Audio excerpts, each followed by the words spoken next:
Assalamualaikum warahmatullahi wabarakatuh. Alhamdulillah, wassalatu wassalamu ala rasulillah wa ala alihi wa sahbihi wa man tabi'ahu wa mawalah. Apa kabar jamaah semua, sehat? Alhamdulillah.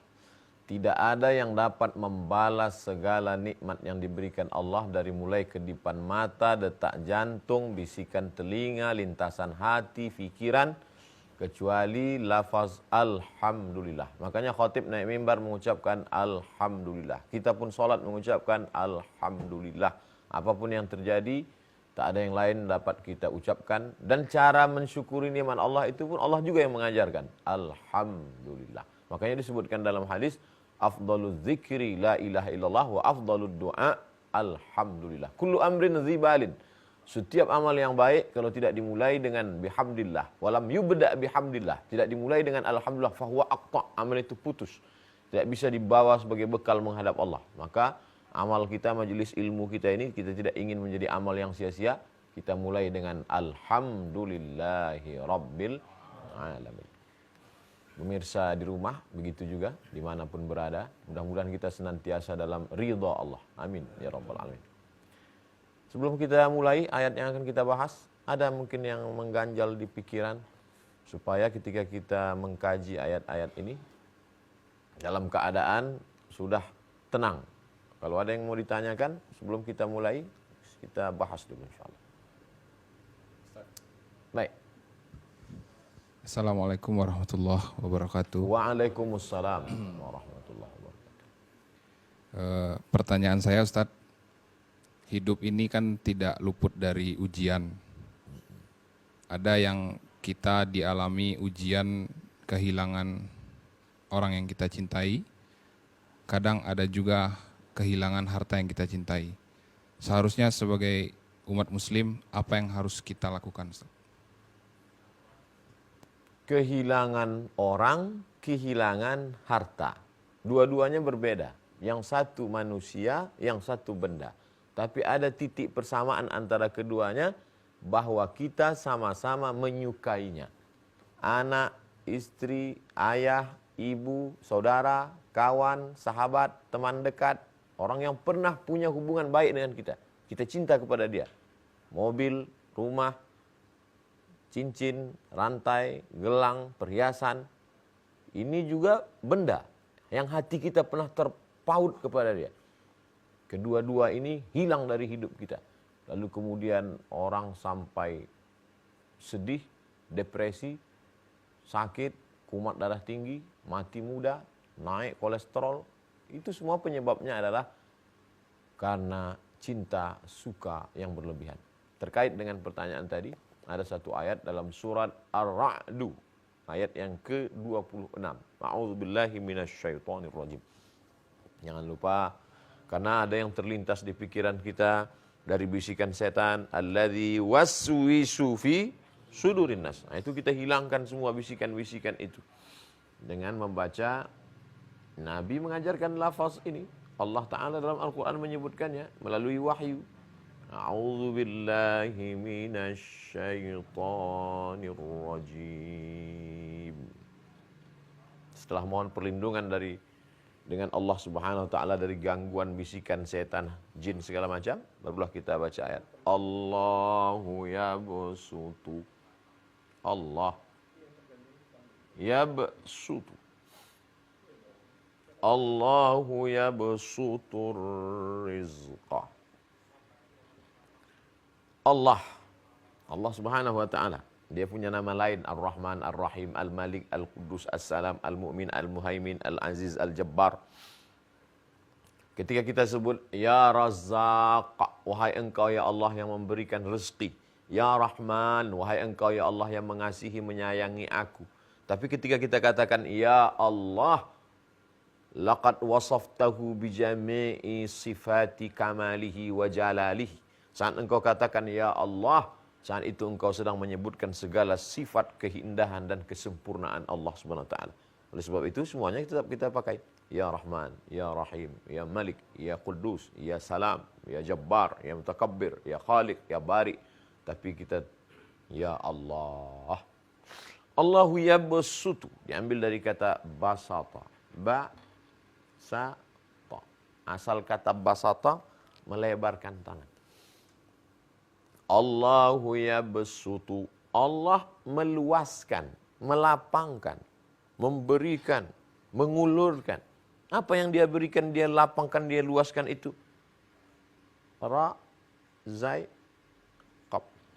Rizqun. Orang kita menyebut rezeki. Enggak bisa bilang zai. Rezeki, rizki. Macam-macam. Rezeki, rizki, bahkan rezeki. Itu dah rezeki kita. Terserah. Tapi yang jelas kalau baca Quran, betulkan makharijul hurufnya. Allahu yabsutur rizqa. Allah yang melapangkan rezeki. Artinya apa? Wahai orang yang kaya, jangan sombong. Karena kekayaanmu itu dilapangkan Allah, rezekimu Allah yang melapangkannya. Dan itu bagian dari ujian. Oh, jadi ternyata tadi kan dalam pertanyaan yang namanya ujian itu kalau kehilangan, ternyata tidak. Justru dilapangkannya rezeki juga adalah ujian. Justru banyak orang yang lulus ujian ketika disempitkan. Ketika rezekinya sempit, susah, ke masjid, sholat duha, sholat tahajud, sholat witir. Tapi kalau sudah lapang, tempatnya sudah mulai berpindah. Goyang kepalanya sudah mulai lain.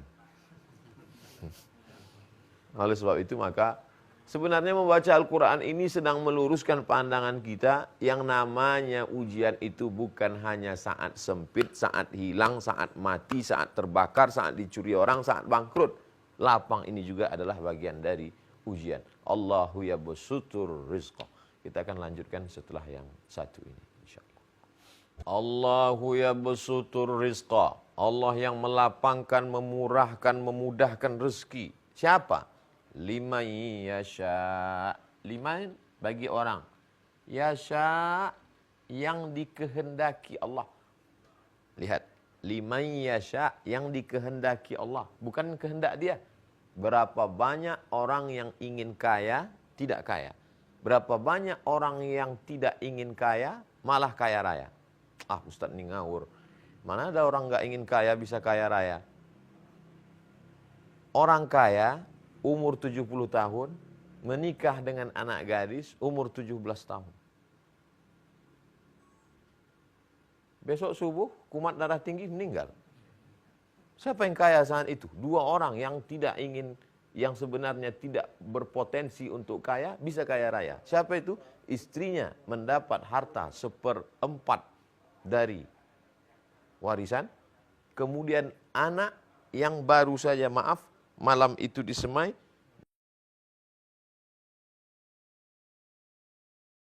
kaya raya. Kehendak Allah Subhanahu wa taala. Liman yasha. Bagi siapa yang dikehendaki Allah Subhanahu wa taala. Tapi ada jenis yang kedua. Ini yang pertama, yabsutu, yang dilapangkan. Jenis yang kedua, wa yaqdir. Wa yaqdir. Wa yaqdir, yang disempitkan. Mapping pemetaan diri dari ayat surat Ar-Ra'du ayat 26. Kira-kira kita ini masuk yang mana? Oh, saya ini masuk yang dilapangkan. Engkau sedang diuji, saudaraku. Saya ini masuk yang disempitkan. Engkau juga sedang diuji, saudaraku. Karena sebagian orang sekarang merasa kalau dia sedang susah, sedang bangkrut, sedang down, wah ini saya sedang diuji ini. Tapi begitu dia punya rezeki yang banyak, apa kata dia? Ah, ini saya sedang dapat nikmat ini. Inilah balasan Allah selama ini. Engkau juga sedang diuji. Ujiannya mana? Apakah engkau rela mengeluarkan 2,5% dari jerih payah, titik peluh keringat perjuanganmu itu? Apakah engkau lulus melihat orang susah, miskin, anak muda yang belum menikah, fakir miskin yang tidak makan, anak yatim yang tidak bisa sekolah? Justru banyak orang lulusnya di sini. Tapi begitu dilapangkan, muncul syuh, muncul bakhil, muncul pelit, muncul kikir. Maka sebenarnya kita sedang meluruskan pandangan, memperbaiki persepsi tentang nasib yang sedang kita alami saat ini. Nah, jamaah, kamu sedang berada di posisi yang mana? Saya ini nggak jelas Pak Ustadz, kadang-kadang di sini, kadang-kadang di sini. Dua-duanya ujian. Jangan sangka ini tidak ujian. Beginilah Allah Ta'ala menguji. Kalau kita lihat ayat ini justru yang selama ini kita lebih mengedepankan inilah ujian. Kurang inilah ujian. Susah inilah ujian. Bangkrut inilah ujian. Pensiun inilah ujian. Justru ketika sedang gaji banyak, SPPD keluar kota, gaji 13 tunjangan, disinilah ujian yang sebenarnya. Makanya ini diposisikan yang kedua. Mengapa Allah tidak mengatakan ada sebagian orang yang disempitkan Allah rezekinya? Tidak. Allah justru lebih bercerita duluan. Allahu yabsutur rizqa liman yasha' wa yaqdir. Karena disinilah banyak orang gagal, banyak orang yang tidak lulus. Lalu ketika Allah uji dengan yang dua model ini, apa sikap, sifat manusia menerimanya? Wa farihu. Wa farihu, senang, happy, bahkan sampai kepada tingkat sombong, angkuh.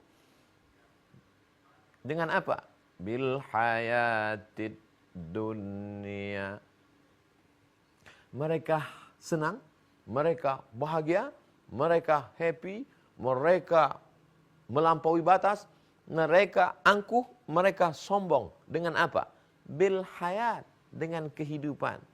Ad-dunya diambil dari kata dana, artinya dekat.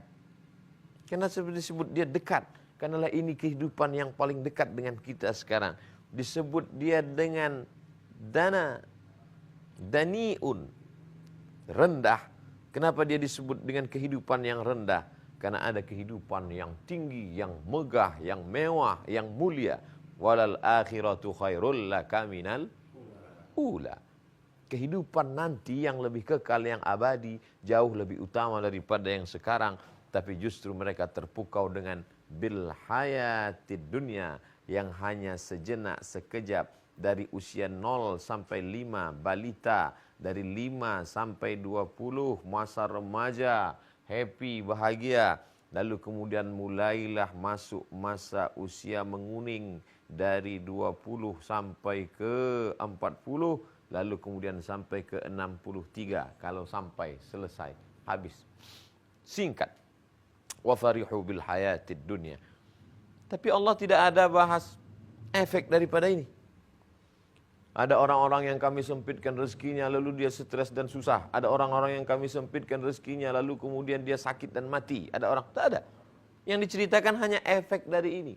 Ada orang-orang yang kami lapangkan rezekinya, lalu kemudian dia bangga, sombong, angkuh, merasa dialah yang pemilik segalanya. Hanya diceritakan ini. Kenapa Allah tidak ceritakan efek daripada ini? Karena efek ini tidak terlampau banyak orang yang tertipu. Efek daripada miskin susah ini paling-paling dia tidak makan. Tapi imannya insya Allah tetap terjaga. Efek daripada susah ini paling-paling orang hari itu, berapa banyak orang yang susah tidak makan, justru dia bisa puasa sunat. Saya dulu banyak puasa sunat saya Pak Ustadz, tapi sejak kaya nih, susah saya meninggalkan makanan. Justru efek daripada ini yang diceritakan Allah Subhanahu Wa Taala. Ketika dilapangkan rezekimu, lalu kemudian engkau angkuh, bahagia, tapi kebahagiaanmu itu membuat efek negatif engkau, lalu kemudian sombong dengan apa? Dengan kehidupan yang singkat, yang pendek itu. Masya Allah. Wamal hayatud dunya. Lagi-lagi ini yang ingin dijelaskan Allah Subhanahu Wa Taala. Wamal hayatud dunya. 2 kali dia ulang.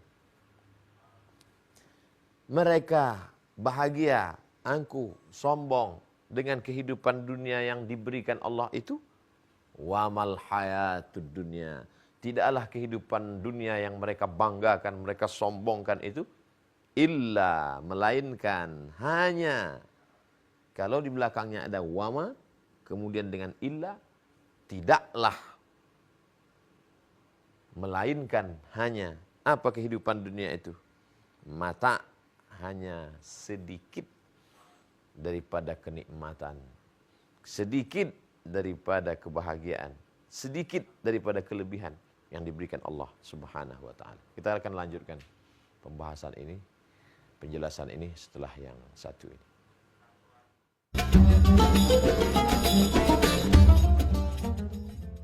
Ayat ini sedang memperbaiki cara pandang kita yang keliru tentang hidup. Alhamdulillah Pak Ustadz, kehidupan saya sekarang sudah mapan, nyaman, enak. Cuman satu yang saya bingung sekarang Pak Ustadz, apa? Gimana cara menghabiskan uang yang banyak ini Pak? Yang sedang kau alami itu sekarang hanyalah mata. Satu titik kecil kerdil dibandingkan samudera kekayaan, keindahan, kehidupan yang nanti akan dialami oleh orang-orang yang soleh. Minas siddiqin, orang-orang yang benar. Wassyuhada, orang-orang yang mati syahid. Wassalihin, orang-orang yang soleh. Di atas itu adalah para nabi dan rasul. Mudah-mudahan kita termasuk di dalamnya insya Allah. Membesarkan yang kecil, mengecilkan yang besar. Yang selama ini kau sangka besar, mewah, hebat, kaya, raya, itu sebenarnya hanya kecil. Dilapangkan rezekimu, engkau bahagia, senang sampai pada tingkat angkuh dan sombong dengan kehidupan dunia. Itu semua hanyalah yang kau sangka tadi besar, besar, besar, besar, besar, kecil. Yang selama ini kau anggap besar, saya ini paling susah Pak Ustadz, anak belum bisa daftar sekolah, suami pula sekarang sedang sakit, istri juga sekarang sedang susah, bayaran rumah, stop, jangan kau lanjutkan, aku tak tahan mendengarnya. Penderitaanmu itu belum ada apa-apanya, karena kesusahan diceritakan Allah dalam ayat ini hanya sekali. Kesusahan yang kau sangka susah, ribet, susah, payah, itu hanya sekali disebut Allah. Tapi kebahagiaan yang besar, rezeki yang melimpah, sampai membuat engkau bahagia, sampai merasa engkau tidak perlu butuh pada orang lain. Kenikmatan sesaat, bagian dari yang kecil saja. Betapa satu ayat dari surat Ar-Ra'd 26 sedang meluruskan cara pandang kita. Jangan sampai salah fikir. Sekarang banyak orang salah fikir menjalani hidup. Salah pikir, salah ngomong, salah bertindak, salah beramal, dan puncaknya adalah salah menyikapi hidup. Dan salah dalam kehidupan yang singkat ini akan berefek pada menerima akibat yang luar biasa dalam kehidupan yang berikutnya. Khalidina fiha abada, kekal selamanya dalam neraka jahanam. Gara-gara apa? Gara-gara salah menyikapi hidup. Surat Ar-Ra'd ayat 26 sedang mengajak kita men-setting ulang, memprogram ulang tentang cara kita menyikapi hidup.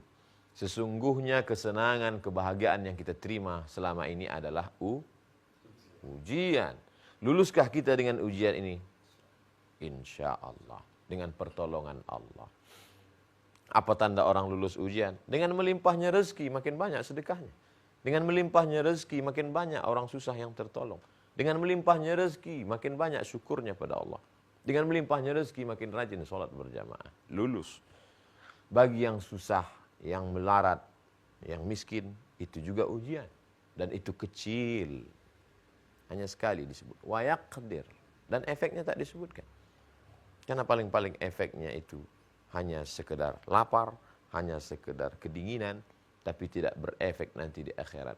Tapi ketika engkau lalai berzakat, membiarkan anak yatim, fadzalikal ladzi yad'ul yatim wa la yahuddu ala ta'amil miskin. Siapa itu? Itulah orang-orang yang yukadzibu biddin, mendustakan agama. Tak ada orang miskin dikatakan mendustakan agama. Tapi orang kaya yang membiarkan anak yatim. Orang yang punya harta menyia-nyiakan fakir miskin. Mereka itulah pendusta-pendusta agama. Na'udzubillah. Mungkin dari ini ada yang masih ingin ditanyakan. Baik. Bismillahirrahmanirrahim. Assalamualaikum warahmatullahi wabarakatuh. Waalaikumsalam warahmatullahi wabarakatuh. Kalau kelapangan dan kesempitan rezeki itu adalah sebuah ujian dari Allah, Ustaz. Kenapa manusia kecenderungannya lebih memilih mungkin kalau diuji yang dilapangkan rezekinya, artinya orientasi manusia kebanyakan mengejar kelapangan rezeki tadi, gitu. Itu yang pertama. Yang kedua, apakah ya Rasul atau kebenaran hadisnya jadikanlah aku ini orang miskin, kata Rasulullah itu, apakah memang Rasul berupaya supaya beliau lebih lulus mendapatkan ujian kemiskinan daripada kekayaan? Makasih. Assalamualaikum warahmatullahi wabarakatuh. Waalaikumsalam warahmatullahi. Idenya datang belakangan dari saya. Andai tadi saya dapat pertanyaan itu duluan, maka sebelum ditutup, tanya dulu. Jamaah, ini ada ujian kekayaan, ujian kemiskinan. Setelah dijelaskan semua, mau yang mana? Ujian yang pertama, Ustaz. Karena memang itu kecenderungan sifat manusia. Ingin nyaman, ingin enak, ingin tenang, ingin damai, ingin adem, ingin ayam. Memang kecenderungan. Memang itulah sifat asal muasal manusia. Tapi dalam hadis, kenapa Nabi justru ingin memilih miskin? Allahumma ahyini miskinan, hidupkan aku dalam keadaan miskin.